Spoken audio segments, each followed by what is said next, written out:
Folks, back on the Bossman show, friend of the show, Byron Smith, Prairie Panthers, SWAC Conference, 7-4 on the year, 6-0 in conference play.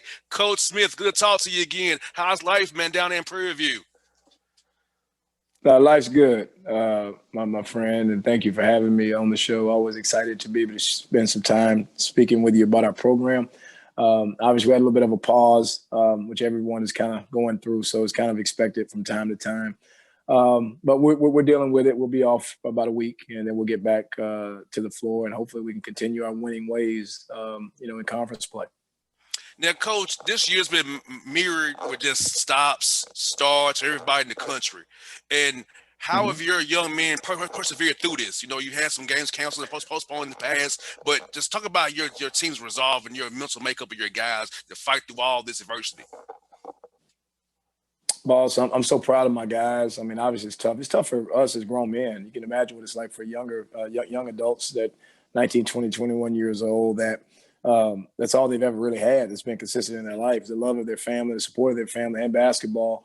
I'm pretty sure for as long as they can remember, but not knowing that if you're going to be able to play and if you're going to be able to practice and, if you're going to, you're off 2 weeks, sometimes 3 weeks, some schools, 36 days. I mean, it's just been very difficult, but I'm really proud of them because the thing that we always talk about with our guys is focus on what you can control. And the things that you can control, every day is your attitude, your effort, and your execution on a daily basis. And we've stayed true to that. And they have done that. I mean, they have really put that in a headlock and made it part of their DNA. And they've answered the call each and every time. The attitude's been great.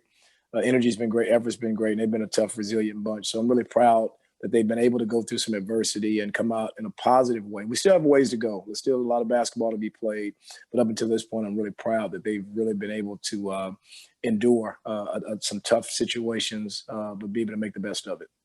And it's a blessing, Coach, to play 11 games so far in this year already because some schools, like I said, haven't played 3 or 4 games, 5, 6 games, and they're done, right? So if you get 11 games in, got a little bit on a roll here, kind of building towards that March because really that's when it really counts, that SWAC tournament. So I feel like, Coach, even though you're having a pause right now, you guys have an opportunity to build back up that callus, get back in shape again, and make that run you want to make, getting that SWAC and get that tournament, getting that big dance again. Absolutely, boss. Tough times don't last, tough people do. And I think that in every adverse situation, there's a positive and there's a silver lining at the end. So, what we're going to make the best of it, of a tough situation. The ones that can make the adjustments in life are the ones that are going to be the most successful, not only in basketball, but just in everyday life. So I feel like up until this point, we've made the adjustments that we've needed to. And I don't see it being any different now with this pause that we're dealing with. And obviously to march down the track and get ready for the second half of the SWAC season, and obviously get ready for hopefully postseason play. Because I think we've got a really strong team and got a chance to have a really, really solid season. So we're looking forward to it. We're just a little disappointed now, but we do feel like it's going to be some positive that come out of this situation. And Coach, playing as you play 7 guys, a lot of minutes there, so it could actually help their legs. Be fresher down the road because you kind of run those guys a lot out there. So those 7 top guys you have, I mean, I know it sucks right now, but hey, you get down to it, you might have a little bit more left than you usually would. Is that come March there? Yeah, I've known to be a bit of a taskmaster. I probably would have been that Lou Gossett on Officer and a Gentleman, that tough drill sergeant that pushes everybody, pushes buttons, but really try to get the most of them. So you're right. I think they're going to have a chance to kind of get rejuvenated. We know we're actually adding a couple pieces too, Loss, which is really good. 2 quality players. Fate Williams, who's been out, with injury, all of conference, a hyperextended knee. When we get back to the floor, he'll be there. Eric Hester is a young man that transferred in from Tallahassee Community College by way of the University of Florida. He played there as a freshman, and he's just gotten eligible here last week. So those are 2 quality players that we're going to add. So I think that'll help them kind of get a little bit more acclimated, get a little bit more practice time before we get back to the floor. But as you mentioned, we do have a short rotation. We do play 7 or 8 guys quite a bit of minutes. So it's going to give them an opportunity to kind of catch their breath, rest a little bit. Not a lot, but rest a little bit because we're still able to practice. Several of our guys are able to practice that are within the time limit of their protocol and their COVID testing. So I do think when we get back out, I think we'll be a fresh group, and I think that down the stretch, I think we're going to be. I think we're one of the top contenders. Not making any predictions, but I do like our chances going down the stretch that we can be one of the last teams standing at the end and have a chance to get in the NCAA tournament. You have a big three guard rotation. I love of Cam, Juwan, and Jeremiah. Tell us about those three young men that you have out there running the guards for you, man, because they play really well every night for you. They're shooting threes, defending like crazy, causing trouble, pushing the ball for you guys. So tell us about those three young men you got there, Cam, Jeremiah, and Juwan there. Well, I'll speak about the Jawan first because he's actually a returner. A lot of people don't realize that. And just to kind of show you the type of players that we've had and the type of talent that we've had over the past few years, Jawan had to take a red shirt last year because he wasn't one of our better players at the wing position. We obviously had the player of the year, Devontae Patterson. We had Gerard Andrus, Chancellor Ellis. So we had guys at his position that he just, at that time, he wasn't better than those guys to put it bluntly, but he worked really hard. When he went back home in the summertime, he decided to come back, which I was proud of that because a lot of kids, if they don't play in this day and age, if I don't play right away, I don't have success right away. I'm into the transfer portal. Oh, yes. So I'm proud that he just sucked it up and manned up and just went back and continued to work on his game. He came back in with a really positive attitude. He's worked really hard, and he's been very productive for us. So really proud of that young man. Jeremiah Gambrell is a young man that I've known since the 6th grade. I've had a relationship with him. I've actually worked with him when he was back in middle school, just kind of, in Houston. His dad and I work out at the same gym, so I've known him for a long time. Great family, unbelievable young man. Went to Western Kentucky, had some injuries, and didn't really get a chance to play as much as he wanted. Felt that coming back closer to home would be beneficial because he's extremely close with his family. Just a dynamite player. Jeremiah's got 3 years to play for us. I think he's one of the better shooters in our conference. I think he's got a chance to be an all-conference player, if not this year, definitely in years to come. He's someone that's going to have a big impact in our conference, and especially with our team. But just got the best attitude of almost any of our guys. Easy to work with, very coachable, very team-oriented, great in the locker room, great around campus. So really excited about his impact and what he's going to bring moving forward. Last but not least is Cam Mack, the notorious Cam Mack. Cam is actually a next level kind of player, to be honest with you. I mean, he was bounced around a little bit. Sometimes it's all about the fit. It's never been about Cam's talent. I think it's really been about Cam getting into an environment where he fit that helped him, not only physically, but emotionally, mentally. I think that, we've been able to develop a good rapport with Cam, connect with him. I think Cam believes in our staff. And I think that's really important, Bossman. First and foremost, when you're dealing with these student athletes, the believe in is the thing that comes first. They have to believe in you as a man, and what you're selling as a staff.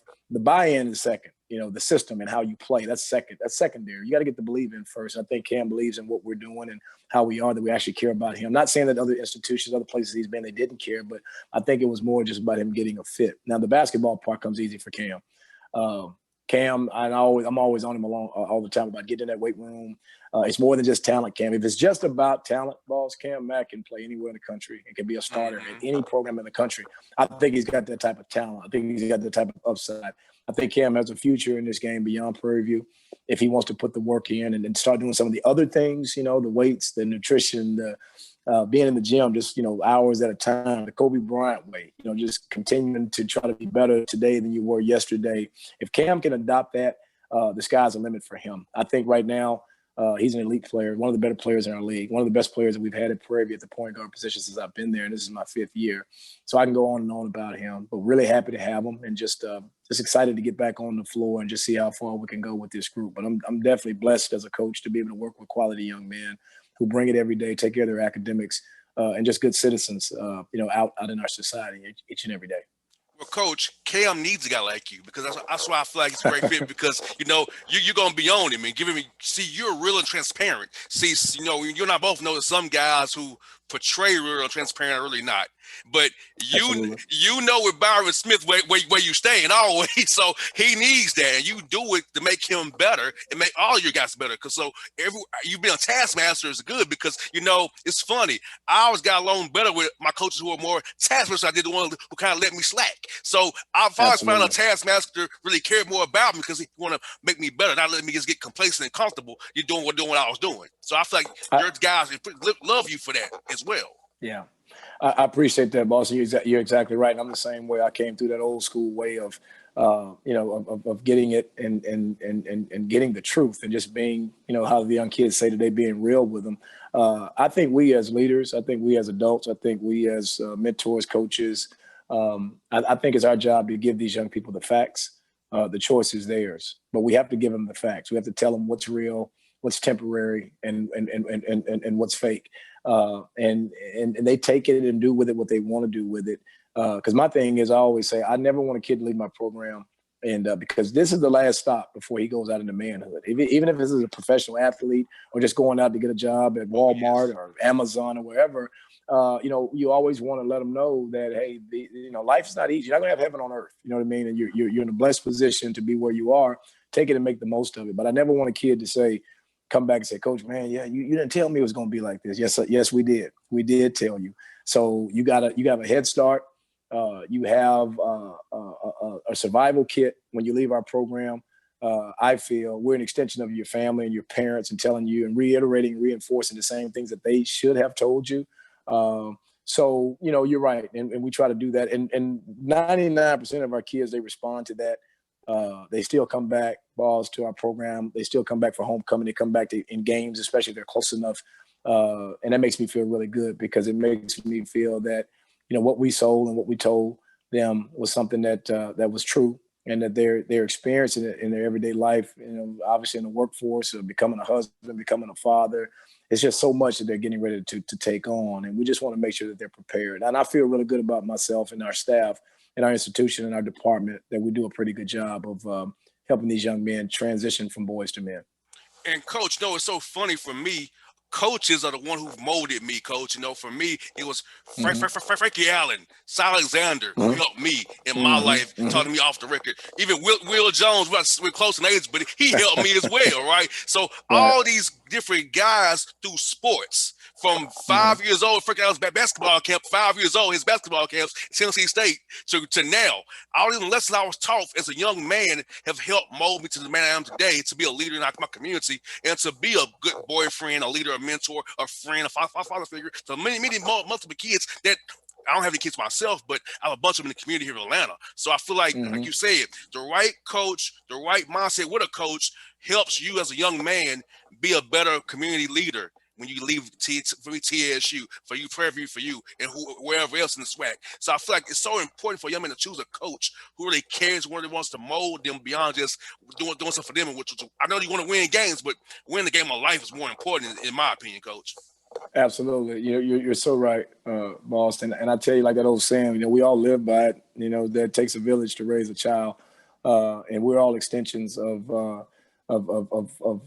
doing the right things and parents and things of that nature. So I'm the same way. I've had a lot of people that have, had a lot to do with my development, as a young man, and I'm still learning, and I still surround myself around people that are positive, that have been to places that I haven't gone, because I think it's beneficial. I think it helps.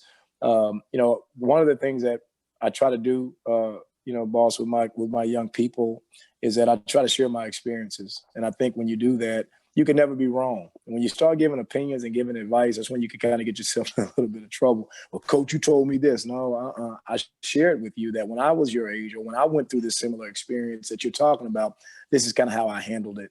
And it kind of it's positive, but it kind of keeps you from, putting yourself in a tough spot, because like I said, when you give opinions and advice, sometimes it can kind of go against you. But we just try to share our experiences, and thankful that we've been able to go through some things and deal with some adversity and come out on the other side of it and be in a position where you can kind of give back. Because what it is always just by giving back. You just named some very impactful people, the Coach Alexanders and, Frankie Allens, and obviously Will Jones is on his way to, looks like, stardom. You named some really impactful people, and I had some of those same people in my life. So I want to be that. I mean, I want to be a pillar. I want to be someone that they can look back and they can mention my name. Not that he won championships or he did this and that, but he told me some things that that resonated with me. And 10 years down the track, I thought about what Coach Smith said. And you know what, Coach? You were exactly right. Some of the things you said to me, man, are really happening in my life right now. And that's when you've done a good job and you've been able to reach that young person. And Coach, for me, going to Nashville and similar towns since to see my mother, getting to meet Carlos Rogers, Anthony Mason, Monty Wilson, and how these guys still be in my life years later because of going to see my mother in summer times in Nashville for basketball, Frankie Allen's camp. I met all his players. Right. And I didn't go to TSU because of that. That's why I went there, because of going as a kid, leaving Atlanta, go see my mom in summertime. I didn't go to school here in Georgia, though I could have. Right. I chose to go there because I was used to that campus as from a 5-year-old on up. So just even going to basketball camps, which are so minute, but that started me on my path, Coach, to being in sports and media after college. So I feel like it all works. It's all a cycle, Coach. It all has a purpose. Anything you do, Coach, even as a 5-year-old, my mother's vision for me had a purpose then. Absolutely. It's funny you say that. I grew up in Bossier City, Louisiana, so it's the real country, if you will. But I went to the University of Houston. But when I was in the 8th grade, I think 8th or 9th grade, I was watching, a team that was pretty dynamic that, everybody was ranting and raving about. It was Phi Slama Jama at the University of Houston. And they had Clyde Drexler and, Michael Young, the great Akeem Olajuwon, and Alvin Franklin, all those guys. But it was so funny that when I came to the University of Houston, I looked up to those guys so much as an 8th, 9th grader, 10th grader, wanted to be what they were. And then I ended up being surrounded by these guys. Ended up coaching. My first Division I coaching job was on Clyde Drexler's staff at the University of Houston. Michael Young is still like a big brother to me right now, was in my wedding. He and I spent so much time together, and we're still extremely close. So, like you said, the Carlos Rogers and Anthony Mason, seeing those guys at a younger age than what I saw Clyde and Mike, but just, those guys made me wanted to be a Houston Cougar, wanted me to, that was my dream school. Everybody wants to go to LSU growing up in Louisiana, but the University of Houston was my dream school to go to. And I was blessed, by the grace of God to get an opportunity to do that and just come in contact with these people, the greats back then, and just how they inspired me and had a huge impact on my basketball life. And then obviously getting to know these guys and spending time around them as young men, definitely got some great life lessons from those guys. And they, they're a little bit older than I was, but they were mentors to me, in my late 20s.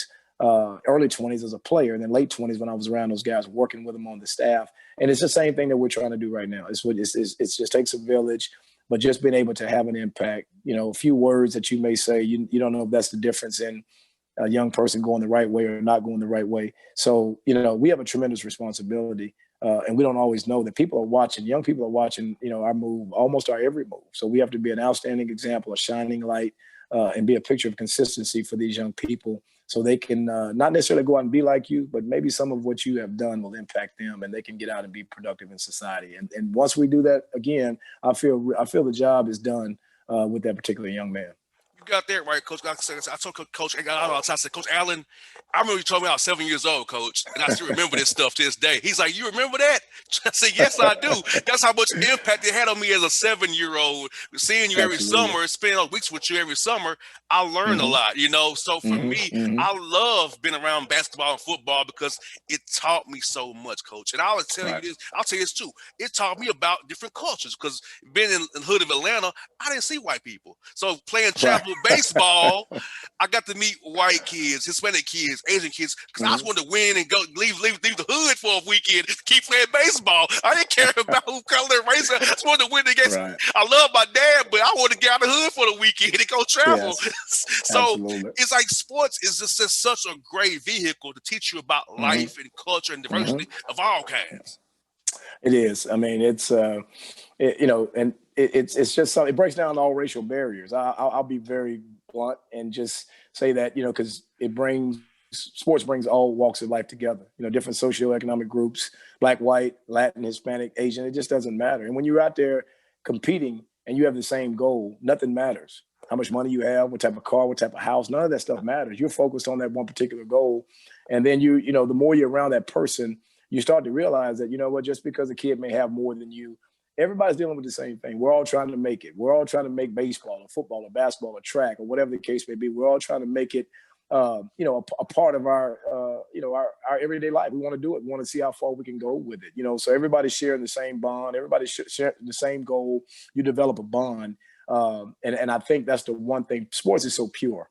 I mean, there's politics in it and things like that when it comes to the hiring phases and things like that and trying to make it to the NBA. There's things that come into it. But when you're young and you're being molded, again, it breaks down all racial barriers. A great point you make. And it did that for me, too. It's taken me all over the world as a former professional player and, Australia and Greece and Turkey, so many different places. And, it just makes it so easy to be able to get to know someone, to be able to acclimate. Because nothing else matters than when you're out there participating in that particular sport. It's a beautiful thing. And I've got, again, I'm a little bit like you in Bossier City. It was a pretty kind of a segregated area. I think I'm a little bit older than you are. Pretty segregated area where everybody kind of stuck to their particular groups, but sports brought that out. And when I left Louisiana, I didn't have a lot of experience in dealing with multiple races and things like that. But the more that I did, the more I stayed with the game and got a chance to travel and do things. I've got some really good relationships in all walks of life and all different nationalities. And I feel really good about that because in the true essence of being a Christian, that's what it's all about. Love see no color. Racism, it kills all of us. It hurts all of us. And obviously right now, not to preach, boss, but we're in a very sensitive racial climate right Coach? Now, where a lot of things are going on right now. But I do know that as an athlete, I still think that we're unified, and from the professional level to the college level to AAU, high school, that stuff doesn't bother us. We don't get into that, and that's a beautiful thing. So sports is a tremendous platform for us to be able to get out and to be able to help and to be able to make this world a better place. I think that's why such an emphasis on sports. Obviously, there's a lot of money involved in it, but I just think that, we all have a platform, you and your role, me and my role, the LeBron Jameses, the Patrick Mahomes, the Tom Brady's. I mean, everybody that's in a sports forum right now, they've got a tremendous voice. And I think this country has leaned on athletes and sports a lot to be able to help us get through some tough times. I feel real good to be part of the sports culture. I feel really good, and I'm going to do all that I can to make it better, and then continue to put out some good work and spread love, instead of hate and dissension and malice, just to try to make this place a better world for us to live in. And I think it's just a beautiful thing that sports has a huge part in our world right now today. And Coach, we're so blessed because for you and I both grown up in marginalized environments. For me, I grew up 2 miles from Clark Atlanta University, Morehouse, and then Morris Brown. So I'm in the shadows of the Georgia Dome and the Omni, and I could never afford to go to the Omni or the Georgia Dome to watch the Falcons play a game or the Braves Turner Field. But now, through the grace of God and my hard work and dedication, I can go cover those teams, go there whenever I want to. But when I was a child, my dad couldn't afford to take me, and I'm right here. I can throw a rock at it, Right. So that's the blessing of God, how the essence of this hard work and dedication, and just really having that want to to succeed no matter what is thrown at you. For you and myself, as example for a lot of listeners and your players and my people around my little mentees I have here in Atlanta, that we can, even though we grew up in quote unquote not so great environments, we still overcame it and were successful in our craft and in what we wanted to do with our lives, and which is make a difference and be servants to people. Absolutely. I mean, that's a great point that you make. And that's the thing that part of the responsibility of where we are now, where I am now is to share that with young people, as many people that will listen, that, it's not always where you start. It's kind of where you finish, where you end up. Set your goals high. And some of the things that you may dream about right now can become a reality if you do the right thing, and if you take care of your academics, if you take care of your working as hard as you possibly can, and whatever it is that you choose to do. It can be basketball, football, it could be tennis, it could be hockey, whatever the case may be. Put your best and try to be the best at it. And I share that with all kids, and live right. And you haven't truly lived until you've helped someone else. Be a blessing to someone. When people see you coming, they got a smile on their face as opposed to when you're leaving. All these things matter. And you know what? If you do all those things, you work hard and you keep God first. Once again, the things that you dream about as a kid, and you say, "Man, I wish," that can become a reality. It can happen. It's happened for you, and you're sharing your story right now, and it's happened for me on several different fronts. And I still think that there's more for us out there. So you and I have to continue to be positive and continue to try to share our experiences and to try to help impact these young people the best that we possibly can.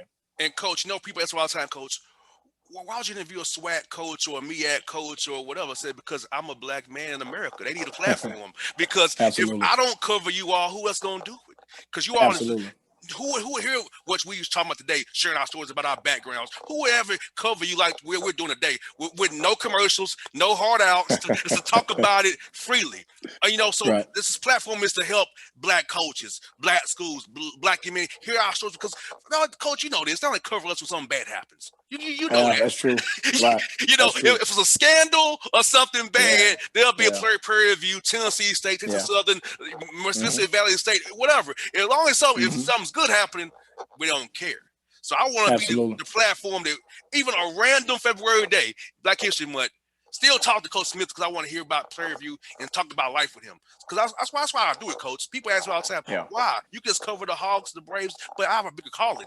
So I'm an HBCU graduate. I want to give you all a platform where it's safe and secure. You can talk freely about your program and share your stories without bias and without narrative. You know what I'm saying? It's a beautiful thing, and I appreciate you. I always appreciate you for having me, and it does give me a platform. It's helping me grow in this business as well. I mean, I've got a lot to learn. I think we've accomplished quite a bit at Prairie, but we have a ways to go, and I think I've still got a lot to learn. It's kind of that mentality, and I don't look at it in a negative way, but I always tell people that, no matter where you go, how high you go, always send the elevator back down for someone else. And that's kind of what you're doing now and at the platform that you have. Not saying that we're on the bottom. It could be, you could be on the 12th floor and I'm on the 11th floor, but send the elevator back down to the 11th floor, to help somebody. So, if we all stick to that, and if we all, if that becomes, who we are, and that becomes not just our words, but becomes our mindset, I think we're going to continue to thrive. And I think things are going to get better for us as a people. And not just color. It's not always about color. It's you got some Hispanic people out there that are trying to make have an opportunity to move to be a minority coach in the NFL, the NBA. You've got people from Europe. It's more than just us as Black people. It's just the next person. It's the next man up. Each one teach one. Extend a hand to your brother, because we're all God's people. And like I say, once again, he doesn't see color. I mean, he doesn't see color. He made all of us in his image and his likeness, and he doesn't favor anyone over the other. Sometimes society, they give their own version of it, and they write their own truths and things like that. But according to the book that you and I read, the Bible, God's not into that. You know what I mean? And he's into everybody. He loves all of us. We're all his children. He wants the best for all of us. So if we will continue, and not just let this time right now, boss, be I say not just let it be a moment, but let it be a movement in terms of, positivity and trying to help. If this will continue 10, 15, 20 years down the track, I don't know, maybe I may not be around to see it, but my children will, and their children will, and this world can just be a better place, because I think there's room for it to be better. And my hope and prayer is that it will continue to improve, and it'll be a better place in the end. And Coach, I'll tell you this openly. I've had to fight, people above my head about who I have on my show because of they wanted me to just only cover certain things. And ain't gonna happen, because Coach, I'm gonna tell you what happens. Right. I own the content. You just play it on your station, but I give you the content. So you don't tell me who I want to have on my show. So that's why it's like that. I like that. So you making a phone call. Why don't you talk to XYZ? Because I want to. Is that you just play the show? You don't own the content. I do, so I can talk to Byron Smith, whoever I talk to, when I want to do it. So that's why, Coach, I'll never forget where I came from and who I need to cover, because the little guys important, because they have ESPN for the big guys, but I don't want the Swatty Lawson shuffle, nor the MEAC or the OVC. I want everybody to have a shot, and if I'm the conduit for it, and God gave me this platform to do it, I'm on you. I'm serving you guys. It's not about me. It's about you guys and your programs. Young men need to hear about your programs. This just show goes globally now, Coach, because their digital platforms on demand, it goes beyond our affiliates now. It's global. So a kid may hear it 3 weeks from now, Byron Smith Mm-hmm. is a great guy. I'm looking Prairie Right. now. So, Coach, it all Absolutely. works itself out. And God's the Mm-hmm. technology that God's given us in this world, man, Yes. it's Mm-hmm. amazing, Coach. Absolutely. It is. Absolutely. Absolutely. And Coach, last one for you, man, before you go today, man. Mm-hmm. As you are for Black History Month, what's been your message to your players about Black History Month, and they're really teaching them about different figures and little known facts here? How's that been for you guys so far? Is it something you're gonna keep on doing as the month progresses, teaching your guys about the history of their history being in Prairie View down there in Well, Waller County? yeah, I know, right? Yeah, boss, I appreciate it. Yeah, I'm a Black historian, and Black History Month is every month for Byron Smith, and I'm always talking about the pioneers and the pillars, of life, not just in sport, but I'm always talking to them about, some of my heroes, Muhammad Ali, Julius Irving, those are excuse me, people that impacted me at a very young age and helped to shape and mold me into the person, you know, that I am today. And just from a confidence standpoint and believing in myself and things of that nature, that's what I got from those guys. How to carry yourself with Dr. J and be able to articulate, be able to, be a person that people wanted to hear from and things like that because he had a positive message and things like that. So, for me, every month is Black History Month, and I'm always sharing with these guys and just trying to educate them and get them to turn their computers on. And I always usually give them someone to look up. You know what I mean? And it's not a modern day guy. It's usually someone probably at or before they were born, just to try to give them a broader perspective as to what this deal is all about, and some of the people that have kind of laid the foundation, but not only your coach, but laid the foundation for you, your parents, things of that nature. So I think that's important. So we continue to talk, we continue to try to educate, we continue to try to teach. The game of basketball that's what we're there to do. But more importantly, the game of life, and just give them some nuggets that they'll be able to take out into the real world when this ball stops bouncing, because it's going to stop bouncing probably a lot sooner than what they realize. They all think they're going to the NBA. I hope that they do, but they all think they're going to the NBA and tell me there's only 420 jobs, and you got millions and millions from everywhere that are trying to compete for it. Oh, But the yes. ball's going to stop bouncing. But when it does stop bouncing, life doesn't stop bouncing. You don't stop bouncing. You're able to bounce into something else and transition into life. So I think where you came from is a big part of where you're going, and knowing who you are, knowing who you are and whose you are so important. So yeah, we continue to teach and share, inspire, and make these people aware of things that I think are important to where they are today and where they're going. Because we can't always count that they're going to pick up, certain books and read things like that, or do research. But we're always trying to do that for them. So yeah, to answer your question, we'll continue to try to share as much as we possibly can about some of our leaders, some of the greatest people in the world are the African American people. So we want them to know about that, and all of them that didn't dribble a basketball either, which is really important. Oh, yes. Coach, share with your players about Robert Church, the man who saved Memphis. Tell them about Robert Church. They'll love that story of Robert Church. I got you. Okay. Yeah, Robert Church. I'll make note of that. I'm sharing that with my interns right now, next week, about Okay. Robert Church. Okay. So they can able to hear, oh, yeah, that's your project interns, Robert Church this week. It's your project. We used to the social project, Robert Church. So, Coach, thank you for I'm gonna do that.